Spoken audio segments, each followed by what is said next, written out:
Ravi de vous retrouver pour cette nouvelle page d'information. Bonsoir à tous et bienvenue dans l'actualité. À la une de ce soir.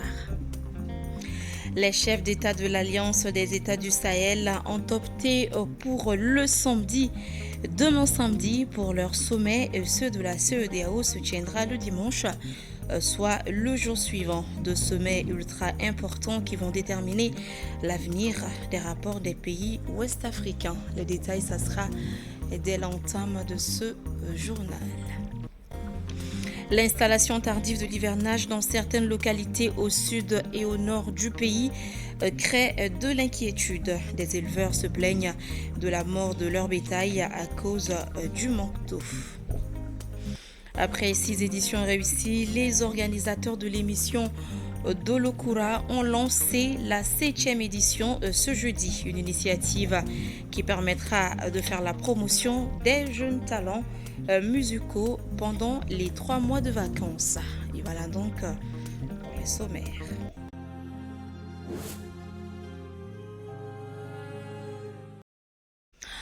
Bienvenue dans cette édition que nous entamons par l'annonce d'un week-end de sommet dans l'Afrique de l'Ouest. Demain se tient à Niamey, la capitale du Niger, le premier sommet des chefs d'État de l'Alliance des États du Sahel, AES. Un sommet qui précède celui de la CEDEAO prévu le dimanche à Abuja, au Nigeria. Deux sommets ultra importants qui vont déterminer l'avenir des rapports des pays ouest-africains. Les explications avec Awa Sanogo. En effet, Niamey, la capitale du Niger, accueillera demain samedi le premier sommet des chefs d'État de l'Alliance des États du Sahel, créé en septembre 2023. Pour la première fois, le président de la transition au Mali, le colonel Assimi Goïta, et le capitaine Ibrahim Traoré du Burkina Faso rencontrent leur homologue nigérien, le général Abdourahmane Tchani. Après avoir rompu avec la France, ces 3 chefs d'État ont décidé de quitter la CEDEAO accusés d'être infiltrés à Paris. Ils dénoncent aussi le peu de soutien de l'organisation sous-régionale dans la lutte contre le terrorisme. Ce samedi risque un tournant décisif car ils pourront acter une rupture définitive avec la CEDEAO qui tiendra un sommet ultra important pour son avenir. Il y aura un délicat débat entre ceux qui pensent qu'il faut continuer à négocier avec les pays de l'AES pour qu'ils restent et ceux qui estiment qu'il faut acter la séparation. En tout état de cause, ce week-end de sommet risque d'être un tournant décisif pour la marche de l'intégration sous-régionale. La Cour constitutionnelle du Mali a déclaré conforme à la Constitution et à la Charte de la transition les dispositions de la loi numéro 2023-058 CNT-RM du 25 avril 2024 portant loi organique fixant les indemnités et autres avantages alloués aux membres du Conseil national de transition. Comment les citoyens ont accueilli cette nouvelle de la Cour constitutionnelle? Je vous propose ici de les suivre dans ce micro-trottoir. Et tout le monde sait qu'au Mali, notre constitution renchérit en disant qu'en article 154, que les décisions de la Cour constitutionnelle ne font l'objet d'aucun recours. Elles s'imposent au pouvoir public, à toutes les autorités administratives et juridictionnelles, aux personnes physiques et morales. Donc en cela, nous pouvons dire que le président de la transition était dans son droit de demander l'avis de la Cour constitutionnelle par rapport à la conformité. Maintenant, dans les fonds, je déplore quand même que la Cour constitutionnelle, bien que ces décisions s'imposent à tout le monde, nous l'acceptons, mais ça crée un dangereux précédent. Un dangereux précédent dans notre pays, en ce sens que l'article 8 du décret numéro 2023-058 concernant les avantages et indemnités des membres du CNT crée quand même une rétroactivité de la loi. Or, les principes généraux du droit interdisent cela. Une loi n'est pas rétroactive, une loi c'est pour l'avenir. Or, l'article visé dont je vous parle, l'article 8 de ce décret, dit clairement que ces avantages et tout cela prend effet depuis la mise en place du Conseil national de la transition. Donc ce qui veut dire que toutes les indemnités et avantages, on peut dire, qui sont dits aux membres du Conseil national de transition, indûment, ne feront l'objet d'une poursuite. Or, nous savons très bien qu'il y a d'autres cadres de ces pays, de la 5e législature du Mali, de l'Assemblée nationale, nommément le président Isiaka Sidibé, Mamadou Diarasouba, Bavi et Mamadou Touré, sont incarcérés aujourd'hui à cause de ces pratiques. Bon, j'ai pris acte, et puis moi je l'accepte. Voilà, parce que l'argent que la CNT est en train de prendre, les indemnités et autres là, c'est quelque chose qu'ils prenaient déjà. Voilà, c'était là déjà, mais ils ont tenu la forme, quoi. Donc pour mettre dans l'ordre. Donc c'est pour cela qu'ils ont amené à la Cour suprême et à la Cour constitutionnelle. Et la Cour constitutionnelle les a légalisés maintenant, donc ça continue. Mais dorénavant, avant de commencer à travailler, il faut mettre les choses en ordre avant de l'appliquer, quoi. Sinon, franchement, ça va créer beaucoup de frustration, quoi. En conférence de presse ce vendredi 5 juillet 2024, l'association malienne des expulsés interpelle les autorités maliennes sur la situation de Moussa Sako. Ce dernier, après 20 ans passés en France, a été expulsé dans le cadre de la mise en œuvre de la loi d'asile et de l'immigration rendue en vigueur depuis le 26 janvier 2024. Le point avec Bakary M. Sidibé. Moussa Sako est un jeune Malien qui vivait à Montreuil en France depuis environ 20 ans. Le mardi 2 juillet 2024, il a été expulsé de la France vers le Mali, son pays d'origine, dans des conditions inhumaines. Depuis son arrivée, il est accueilli par l'association malienne des expulsés. Il ne sait pas comment maîtriser aujourd'hui le mésaventure qu'il a connu. Alors, il n'a pas assez de personnes ici au Mali. Il est allé à bas âge. Depuis 3 ans, 4 ans, il est parti en France. Donc, les conditions de retour sont très difficiles. Alors, donc, l'AME aujourd'hui, on est en train de voir dans toutes les mille manières pour comment on peut venir en aide. Assistance sociale, assistance humanitaire, juridique, pour qu'il puisse être un acteur de son propre développement. Devant la presse, Moussa Sako revient sur les conditions de son expulsion. 1 mois et demi, ça a été très difficile pour moi. Au quotidien, à vivre des persécutions et ainsi de suite. Il y a un premier vol qui a été programmé pour moi il y a quelques jours de ça, avant mon arrivée ici, que toutes les personnes du monde entier qui étaient dans cet avion, je les remercie du fond du cœur. Grâce à eux, j'ai pu être débarqué. 5 jours après, ensuite, on m'a remis de force dans un avion, on m'a attaché pour me renvoyer de force dans le pays.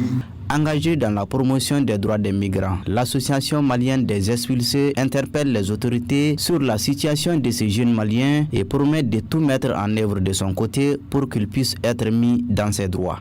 Son avocat est en train de tout faire, de se battre auprès de la préfecture de Paris et à Montreuil pour qu'il puisse rentrer dans son droit et pour que son retour sera facile. Le ministère malien chargé établi à l'extérieur, je pense qu'il a la bonne volonté pour soutenir tous les Maliens de l'extérieur. Donc je sais bel et bien qu'il n'est pas exactement d'abord au courant de cette expulsion. Et peut-être il va en savoir le jour opportun. Alors donc peut-être ils vont jouer un rôle primordial.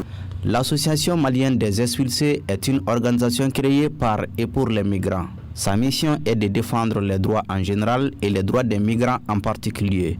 Dans le cadre de ses activités d'accueil et d'assistance pendant le premier trimestre de 2024, elle a assisté 5114 migrants rapatriés, expulsés et refoulés. Sur un tout autre plan, la saison des pluies s'installe progressivement à Bamako et ses environs. C'est le constat que tout le monde fait. Mais dans certaines localités du sud et du nord du pays, l'hivernage a pris beaucoup de retard cette année, selon les habitants. Dans certaines zones, le bétail meurt à cause du manque d'eau. Maïmouna Ouedraogo nous en parle. En En effet, les quantités d'eau reçues en 2 mois cette année à Kajolo sont largement inférieures à celles de l'année précédente. Selon la chef de l'antenne météorologique de Kajolo, il a été enregistré 48,7 mm d'eau au mois de mai et en 6 jours, contre 170,5 mm en 16 jours à la même période. 253 mm d'eau en 21 jours ont été enregistrés en juin 2023 contre 235,7 mm d'eau en 14 jours cette année. Cette mauvaise répartition des pluies inquiète les producteurs. De nombreuses localités au nord sont concernées par ces retards de pluie. Il s'agit notamment de Gundama, Diré et Nyafunke dans la région de Tombouctou. Les éleveurs de ces différentes zones indiquent que des troupeaux de bétail sont en train d'être décimés à cause de la rareté des pluies. Les autorités locales de Gossi, dans la région de Tombouctou, interpellent le gouvernement et ses partenaires à venir urgemment en aide aux populations de la zone dont le cheptel a été anéanti par la sécheresse.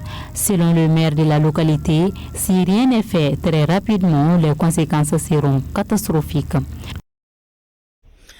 Dans le cadre du projet Partenariat programmatique Accélérer l'action locale dans les crises humanitaires et sanitaires, la Croix-Rouge malienne, en collaboration avec les Croix-Rouges danoises, espagnoles et luxembourgeoises, a procédé ce jeudi à Bamako à la remise provisoire des ouvrages réalisés dans les camps des déplacés internes de Bamako ainsi que dans les communautés d'accueil. Par ce don d'infrastructure, la Croix-Rouge et ses partenaires veulent améliorer les conditions de vie des déplacés internes et celles des communautés d'accueil. Le compte-rendu est signé Gabriel Keita. Dans le but d'améliorer l'accès aux services sociaux de base tels que la santé, l'eau, l'éducation, l'hygiène, la Croix-Rouge malienne et ses partenaires ont financé à hauteur de 80 500 000 francs CFA des ouvrages composés d'un bloc de 3 salles de classe avec un autre bloc de 3 latrines, mais aussi la remise officielle de 2 forages construits sur les sites des personnes déplacées à Faladje et à Sénou. Il y a également la remise d'un incinérateur pour l'Assako, 12 batteries de 20 ampères pour l'Assako de Niamakoro et la réhabilitation du CESCOM de Niamakoro. 4 latrines d'urgence au niveau du site PDI et 4 lampadaires sur le site de Sénou et de Faladje. Tout cela pour un budget de plus de 80 millions de francs CFA. Dire un merci cordial aux responsables de la Croix-Rouge malienne pour leur accompagnement, pour leur appui, pour leur disponibilité à faciliter le travail, que ce soit aux sociétés nationales partenaires ou aux équipes de projet, en souhaitant un avenir à Dieu, à nos enfants qui seront bénéficiaires de ces infrastructures. Présent à la cérémonie de remise, les responsables en charge de l'éducation ainsi que le directeur du développement social ont remercié les donateurs pour leur appui inestimable et ont rassuré que bon usage en sera fait. Si aujourd'hui on a des infrastructures équipées pour augmenter les capacités d'accueil vraiment de ces structures, vraiment nous faisons que remercier la Croix-Rouge pour cela et nous vivement les féliciter pour tout ce qu'ils sont en train de faire. Ces édifices sont la manifestation concrète de notre engagement collectif envers la santé, le bien-être et la dignité de chaque habitant du Mali en général. Je voudrais exprimer notre profonde gratitude à l'ensemble des partenaires, d'abord à la Croix-Rouge pour vraiment l'initiative et également à l'ensemble des partenaires de la Croix-Rouge malienne pour leur engagement constant dans le cadre de la réduction des souffrances humaines à travers les interventions. La cérémonie de remise provisoire a pris fin par une visite guidée des infrastructures. Il faut signaler que le projet Partenariat programmatique est financé par des opérations d'aide humanitaire européenne, DG ECO. Canal Plus Mali a procédé ce jeudi 4 juillet 2024 à son siège à l'ACI 2000 au tirage du 2e et 3e lot de gagnants de la tombola Booster Secret. Il s'agit des clients qui se sont réabonnés à la formule Access et Évasion. Chaque gagnant a obtenu 6 mois de réabonnement à sa formule. Lolo Mali Baté et Isia Kamariko nous en disent davantage. Ils sont au nombre de 90 personnes qui viennent d'être récompensées par Canal Plus Mali grâce à leur réabonnement aux formules Access ou Évasion dans le cadre de la tombola Bosté Secret.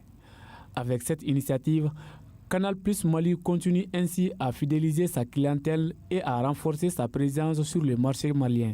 Il y a eu 90 gagnants d'abonnement de 6 mois, allant des formules de 5 000 jusqu'à 40 000 francs CFA. Il y a eu 60 personnes qui ont reçu ce matin leur lot, qui vont se voir bénéficier de 6 mois d'abonnement à leur dernière formule. Comme je le disais, si c'est la formule de 5 000, tu auras 6 mois de 5 000. Si c'est 20 000 ou 40 000, tu auras 6 mois de 40 000. Donc au total, pour 90 gagnants sous le mois. Dans un cadre de fidélisation, nos abonnés, et nous, ça fait notre 8e tombola depuis 2022. Donc on est en train de récompenser les abonnés sans leur demander de payer des montants supplémentaires. C'est vrai, ça rentre dans notre stratégie de fidélisation. Il y a des perspectives, il y a d'autres grands événements qui arrivent. Il n'y a pas que la tombola, il y a d'autres événements pour nos abonnés, dont les ouvertures de droits à toutes les chaînes Canal+, qui est en cours jusqu'au 7 de ce mois. Après avoir reçu leur lot, les gagnants ont exprimé leur joie et leur satisfaction. Très bien, la tombola, ce n'est pas de l'arnaque. C'est une réalité, je suis un des gagnants, une preuve palpante qui est là. Le déchargement sur nos fardeaux familiaux, je dirais bien, ça va quand même nous profiter pendant ces 6 mois-là de ne pas injecter quelque chose pour les formules Canal, mais quand même on va profiter de tout ce que Canal, de toutes les formules Canal quand même. En plus des différentes tombolas, Canal Plus met à la disposition de ses abonnés une application qui leur permet de suivre leur contenu n'importe où et n'importe quand sur les smartphones. Je vous l'annonçais en début de journal, De l'Okura, l'émission de divertissement estival dédiée à la promotion des jeunes talents musicaux, revient pour sa 7e édition. Le lancement s'est tenu ce jeudi 4 juillet 2024 à Bamako, marquant ainsi le début d'une nouvelle saison pleine de promesses et de surprises. L'événement sera diffusé sur la chaîne du groupe Renouveau. Aminata Bachokone, Mohamed Touré, compte rendu.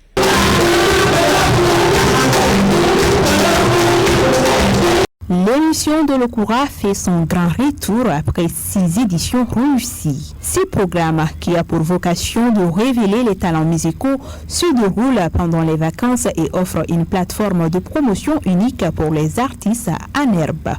Comme chaque année, l'objectif reste la même, aider les jeunes, les mettre en lumière et les aider sur leur carrière musicale. Cette année, 20 candidats provenant de diverses régions du Mali ainsi que du district de Bamako s'affronteront durant 3 mois. Sous l'œil attentif de 4 membres du jury, un seul lauréat émergera de cette compétition. Nous avons toujours le 1 million et nous essaierons toujours de demander aux partenaires de nous aider encore plus. Nous avons fait une exception cette année. Normalement, c'est de 15 à 23 ans. Et nous avons été séduits par 2 jeunes filles qui ont 13 ans et 12 ans. Donc c'était vraiment l'exception de cette année. L'enregistrement des émissions se fera chaque jeudi au cinéma Babeba, tandis que la diffusion des primes est prévue tous les dimanches à 17h sur Renouveau TV. Pour prolonger l'expérience, un plateau spécial intitulé Plateau après Prime sera diffusé chaque vendredi à 11h30 sur Renouveau TV, offrant des analyses et des interviews exclusives des fans, candidats et des membres du jury. Ne manquez pas cette édition qui promet de révéler les stars de demain.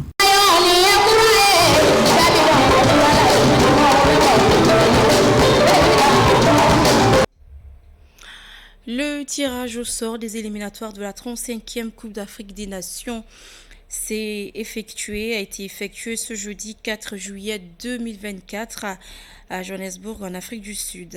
Et le Mali est classé dans le groupe I en compagnie de la Mozambique, de la Guinée-Bissau et de l'Eswatini. Un tirage au sort que Ousmane Traoré de la radio Clédou et Cheikh Oumar Konta de la radio Émergence ont apprécié au micro de notre reporter sportive Djelika Guindo. Est abordable, comme nous avons l'habitude de le dire, parce que c'est une poule qui est composée des équipes de seconde zone, si je peux m'exprimer ainsi. Il y a le Mozambique, il y a la Guinée-Bissau, il y a les Swatini.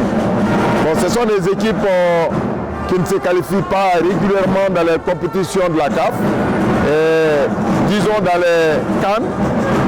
Et pour moi, le Mali est la tête de cette poule-là. Et normalement, le Mali doit se qualifier sans aucun problème. Mais bon, comme c'est le football, il faut toujours se méfier de ces équipes-là. Parce que en se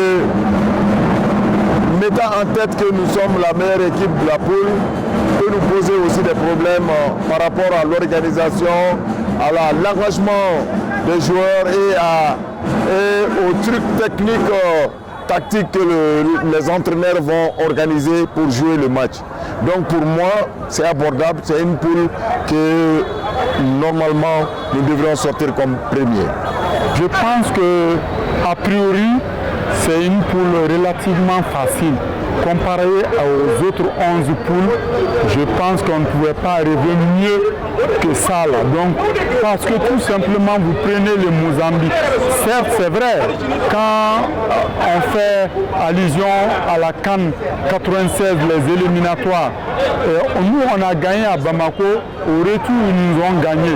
Et malheureusement, on n'a pas pu se qualifier. C'est les Mozambique et l'Angola qui se sont qualifiés devant le Mali et la Guinée. Pour vous dire que le ballon là, c'est sur la pelouse, c'est sur le gazon, c'est pas sur le papier. On était super favoris, mais cette année là, on n'a pas pu se qualifier dans cette poule. Mais quand cela ne tient, je pense qu'aujourd'hui, quand tu prends les forces en présence, le Mali est vraiment largement au-dessus de ces trois autres nations. Avant d'aller à la CAN, notre dernier match de préparation, c'était au 26 mars, on a gagné 6-2. Certes, c'est vrai, les gens ont jugé la Guinée-Bissau contre la Côte d'Ivoire. Il y avait un sursaut d'orgueil. C'était le match d'ouverture de la CAN. Il y a trop de pression sur le pays organisateur. Mais pour moi, aujourd'hui, c'est jouable. Et les Swatini, l'ancien Swaziland, à mon avis, j'ai fouillé. Je ne me rappelle pas qu'on l'a joué ce pays-là même une seule fois. Je ne sais pas trop. Et je pense que quand tu prends le classement FIFA, le classement africain, je ne crois pas que le Swaziland soit une foot de guerre. Et je pense en conclusion que cette poule-là est plus que vraiment abordable pour les aides du Mali. Et retenez que les rencontres de ces éliminatoires débuteront en septembre prochain et la phase finale est annoncée du 21 décembre 2025 au 18 janvier 2026 au Maroc. Ni aimer ni haïr, voilà la moitié de toute sagesse. Ne rien dire et ne rien croire, l'autre moitié. Et c'est avec cette inspirante citation d'Arthur Schopenhauer que je vous dis au revoir. Merci beaucoup de l'avoir suivi. Merci à tous ceux qui ont contribué à la réalisation de cette édition. Au plaisir de vous retrouver très bientôt pour de nouvelles éditions. Bonsoir.